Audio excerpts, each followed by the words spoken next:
ಶ್ರೀಕೃಷ್ಣ ಪರಮಾತ್ಮ ಆ ರೋಹಿಣಿ ನಕ್ಷತ್ರದಲ್ಲಿ ತಾನು ರಾತ್ರಿಯ ಕಾಲದಲ್ಲಿ ಎಲ್ಲರೂ ಕೂಡ ಮಲಗಿದ್ದಾರೆ, ಶಾಂತವಾದ ವಾತಾವರಣ ಇದೆ, ತಂಪಾದ ಗಾಳಿ ಬೀಸ್ತಾ ಇದೆ, ಎಂಥ ಅದ್ಭುತವಾದ ಅದು ಕಾಲ.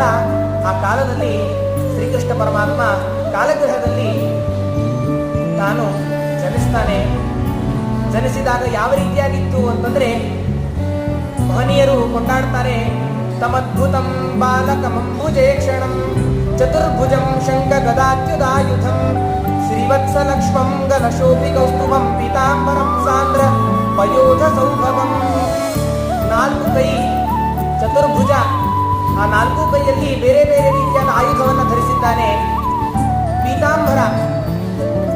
ಪೀತಾಂಬರಧಾರಿಯಾಗಿ ತಾನು ಬಂದಿದ್ದಾನೆ. ಅಷ್ಟೇ ಅಲ್ಲದೆ ಶ್ರೀವತ್ಸ ಲಕ್ಷ್ಮಂ, ಶ್ರೀವತ್ಸ ಚಿಹ್ನೆ ಅನ್ನೋದು ಹೊಡಿತಾ ಇದೆ.